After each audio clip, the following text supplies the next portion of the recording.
Here is one more question of plane and air concept, जिसमें कि plane air के respect में move करेगा और क्वेश्चन में दिया होगा कि प्लेन को जाना कहां से कहां तक है। तो they will ask about the time of going. Let us see the question. A plane has to go from A to B. से this point is A and this point is B. A से B के बीच की distance given is L year. Velocity of plane with respect to air given है v है। मैं लिख दे रहा हूं velocity of plane with respect to air is v। Velocity of air की वैल्यू भी दी गई है u, और वो हवा जो है ना वो उस लाइन ए बी से कुछ एंगल पे चल रही है वहां।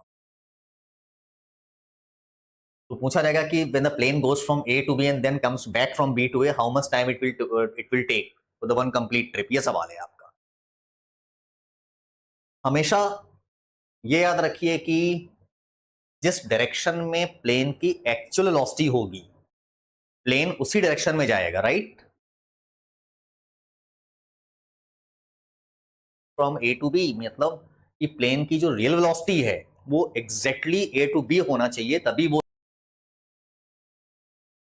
बेसिक फॉर्मूला है कि velocity of plane velocity of air. तो जब भी मुझे प्लेन की एक्चुअल वेलोसिटी निकालनी होती है तो I have to add two vectors, velocity of plane with respect to air with the velocity of air. तो हमेशा हम लोग यही फॉर्मूला यूज करते हैं to get the actual velocity of plane. अब जैसे इस क्वेश्चन में मैं यहां लिख दे रहा हूं, say this line is A B. Velocity of air question में दिया गया है कि एयर ऐसे मूव कर रही है। Let this angle be theta, वो गिवन है क्वेश्चन में कि हवा ए बी से थीटा एंगल पे यू स्पीड से जा रही है। तो I have to get the time taken by the plane to go from A to B and again coming back from B to A along the path A B and B A. Length is L between them.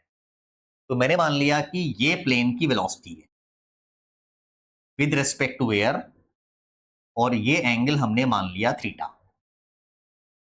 तो this vector is velocity of air and this vector is velocity of plane with respect to air. इन दोनों को जोड़ के I will get the velocity of plane जो earth frame की होगी। सबसे बेस्ट मेथड होता है कि जब मुझे इन दोनों वेक्टर्स को जोड़ना है सी, तो मैं इन दोनों वेक्टर्स को रिजॉल्व कर लूंगा along this line and normal to this line. तो जब मैंने इन दोनों वेक्टर्स को रिजॉल्व किया तो I am getting, I think velocity of air का ये कंपोनेंट कितना है, u cos theta. Velocity of air का ये कंपोनेंट कितना है, normal to A B, is u sin theta. तो this is velocity of air. मैंने उसको कंपोनेंट्स के फॉर्म में लिख लिया है।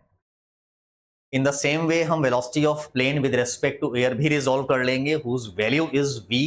डायरेक्शन इज अननोन, अल्फा माना मैंने। तो मैं लिखूंगा v cos अल्फा, और ये बन जाएगा आपका क्या, v sin अल्फा।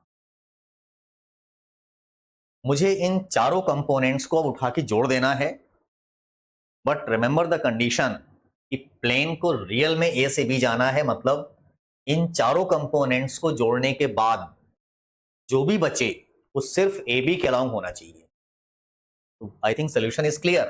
अगर मुझे रिजल्ट ए बी के अलोंग चाहिए तो मुझे इन दोनों को खत्म करना पड़ेगा। खत्म करने का मतलब है कि u sin theta must be equal to v sin alpha. इससे मुझे sin अल्फा मिल गया। तो how much sin alpha I am getting, you are getting sin alpha is equal to u sin theta upon v।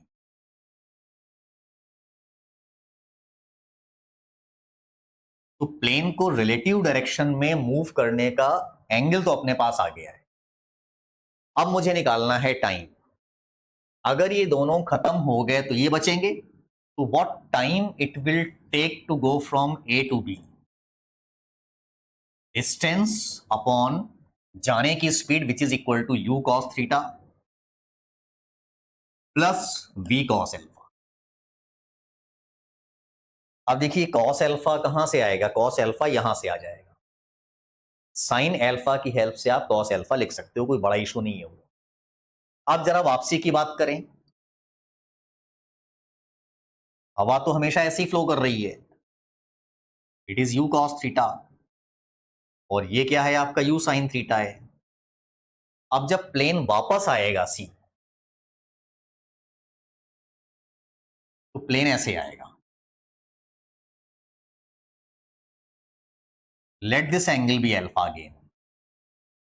तो जब हम इसको फिर से रिजॉल्व करेंगे हम, to add these two vectors, so this will come v cos alpha and this will come again v sin alpha। और मैं चाहता हूं कि अब प्लेन b से a आ जाए, इसका मतलब है कि उसकी वेलोसिटी केवल और केवल b to a होना चाहिए, means they have to get cancelled.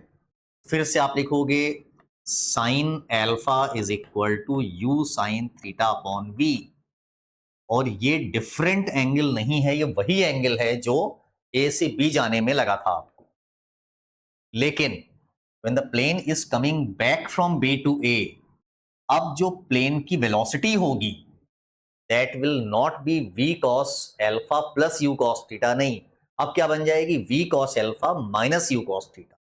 तो how much time the plane will take to come from b to a is equal to distance upon उसके वापस आने की speed, which is equal to v cos alpha minus u cos theta।